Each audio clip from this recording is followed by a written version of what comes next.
अस्सलाम वालेकुम। दुनिया डिजिटल के साथ मैं हूं अदील वड़ाइच। आज हम पाकिस्तान के जो इक़्तिसादी चैलेंज के हवाले से हम बात करने जा रहे हैं कि ऐसे वक्त में जब अमेरिका में नई इंतज़ामिया जो है वो अब आने में उसके चंद दिन बाकी रह गए हैं, और एक ऐसे वक्त में जब अमेरिकी इंतज़ामिया की तब्दीली हो जाएगी, IMF के साथ हमारे मामलात चल रहे हैं और IMF का जो जायज़ा वफ़द है वो फरवरी में पाकिस्तान आ रहा है।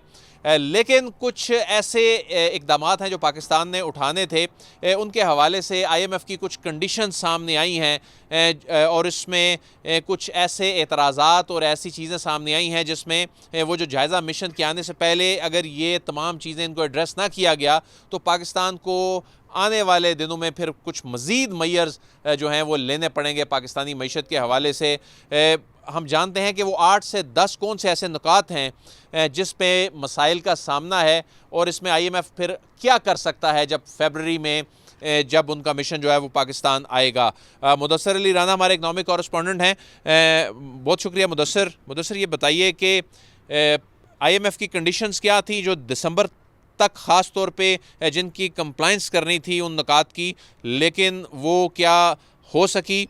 वो कौन से 8 से 10 ऐसे नुकात हैं जो मसाइल पैदा कर सकते हैं?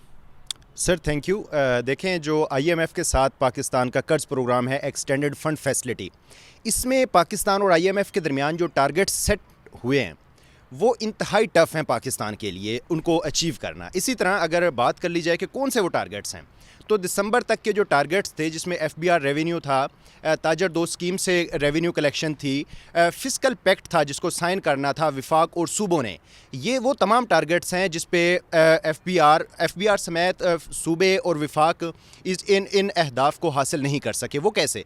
कि जैसे दिसंबर एंड तक FBR ने 6009 अरब रुपए का टैक्स इकट्ठा करना था, लेकिन FBR इस टारगेट को अचीव करने में नाकाम रहा है और 385 अरब रुपए तक का रेवेन्यू शॉर्टफॉल है।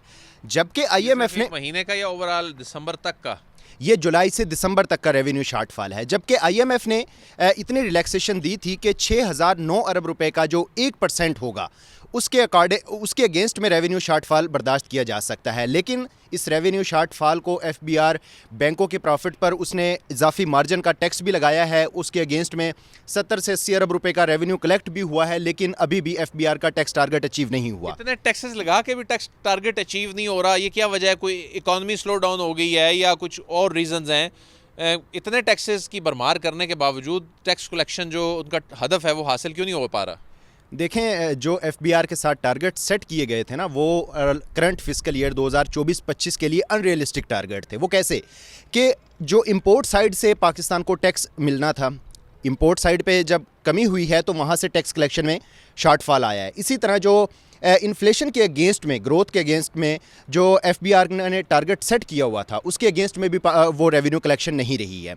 इसी तरह अगर बात कर ली जाए, जो दूसरा अहम पाकिस्तान और IMF के दरमियान ये बातचीत फाइनल हुई थी कि नेशनल फिस्कल पैक्ट दिसंबर 2024 तक इसको कंप्लीट करना है, वो भी नहीं हो सका। यानी ये सूबों के दरमियान, सूबों और वफाक का ये होना था जी, ये सूबों और विफाक ने नेशनल फिस्कल पैक्ट साइन करना था, और इसकी नेशनल फिस्कल पैक्ट साइन होने के बाद इसकी लेजिस्लेशन नहीं हुई बेसिकली, जिसके अगेंस्ट में जो सूबे हैं वो एग्रीकल्चर इनकम पर टैक्स नहीं लगा सके, और ये भी IMF की शर्त थी जो कि पूरी नहीं हो सकी। अब अगर ये थे दिसंबर के टारगेट्स। अब जनवरी भी इसी तरह काफ़ी कॉम्प्लिकेटेड है और काफ़ी सारे पॉइंट्स हैं, स्ट्रक्चरल बेंचमार्क हैं जिनको पाकिस्तान ने अभी तक कंप्लीट नहीं किया और जो दिसंबर में किए जाने थे। जनवरी में अब क्या है? जनवरी में कैप्टिव पावर प्लांट का एक इंतहाई अहम इशू है। इसी तरह जो FBR का दोबारा से रेवेन्यू शॉर्टफॉल आ रहा है, जो रेवेन्यू हदफ रखा गया है ये है। और जनवरी में ही ये शर्त थी कि जो सरकारी अफसरान होंगे उनके असासा-जात डिक्लेयर किए जाएंगे और वो पब्लिकली अवेलेबल होंगे, और ये भी शर्त थी कि जो गवर्नमेंट एक्सपेंसेस होंगे, गवर्नमेंट फुटप्रिंट होगा, इसका साइज़ कम किया जाएगा। लेकिन अगर टेक्निकली इन सारे टारगेट्स को देखें तो ये टारगेट अचीव होते हुए नज़र नहीं आ रहे हैं जनवरी में। वो कैसे? कि अब लास्ट वीक के दौरान जो सोर्स की इन्फॉर्मेशन है उनकी जानिब से ये बताया गया है कि IMF की जानिब से ये फौरी तौर पे मुतालबा किया गया है कि कैप्टिव पावर प्लांट्स को या तो बंद कर दिया जाए, इनको गैस की फ्राहमी, अगर इनको गैस, नाजरीन को बताइएगा ये कैप्टिव पावर प्लांट्स जो हैं ये होते क्या हैं? कैप्टिव पावर प्लांट जो अपने लिए गैस पैदा कर रहे हैं और उसके बाद वो नेशनल अपने लिए बिजली पैदा कर रहे हैं और उनको गैस में सब्सिडी मिल रही है और वो इंडस्ट्री भी चला रहे हैं जी साथ। बिल्कुल बिल्कुल, उनमें एक्सपोर्ट सेक्टर और नॉन एक्सपोर्ट ये दोनों ही शामिल हैं।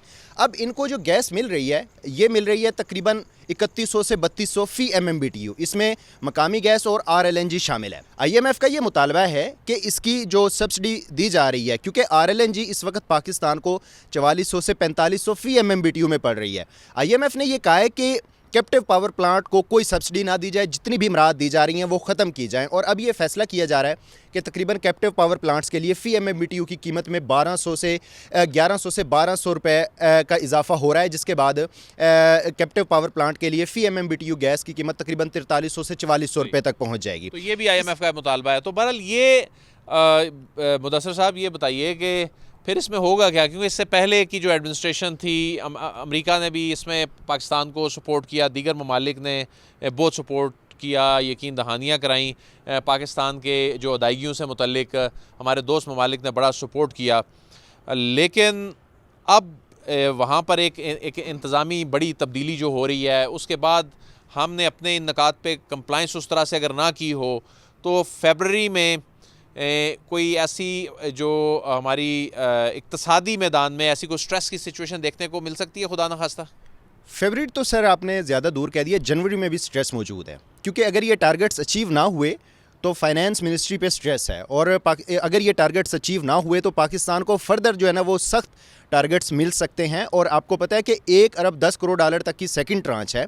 अगर IMF के साथ जो नेक्स्ट मंथ से नेगोशिएशन स्टार्ट हो रही है, ये नेगोशिएशन प्रॉपर वे पे ना चली तो पाकिस्तान के लिए सेकंड ट्रांच काफ़ी टफ सिचुएशन पैदा कर सकती है। और उस सूरत में फिर पाकिस्तान को मज़ीद टैक्सेस लगाने पड़ेंगे, मज़ीद इक़दाम उठाने पड़ेंगे, क्योंकि पहले वाले जो उन्होंने अहदाफ रखे थे उनमें वो कंप्लाइंस वो नहीं कर सके।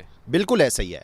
IMF जब पाकिस्तान से नई डिमांड्स करेगा तो उसके अगेंस्ट में फिर उन डिमांड्स को मीट करने के लिए टैक्सेशन मैयर होंगे, और उसके अगेंस्ट में अनरियलिस्टिकली जिस तरह से टारगेट्स पहले सेट किए गए हैं इसी तरह से सेट किए जाएंगे, जैसा कि ताजर दो स्कीम से अब ये पाकिस्तान फर्स्ट टाइम कर रहा है। गो के पहले भी ट्राई की गई थी, लेकिन ताजरों ने प्रोटेस्ट किया, एहतजाज किया और फिर उसको पोस्टपोन कर दिया गया।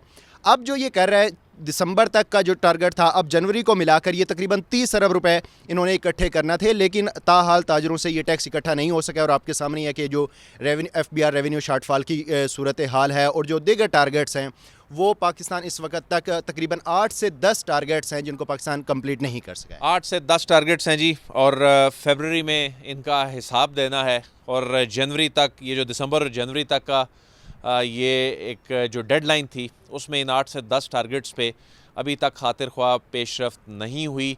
बहरहाल इस हवाले से हम आपको अपडेट करते रहेंगे। देखना होगा कि IMF इस मरतबा हमारे साथ कैसा बर्ताव करता है। जो अगली किस्त मिलनी है उसमें इससे पहली किस्त की तरह कोई नाखून चने तो नहीं चिपवाएगा।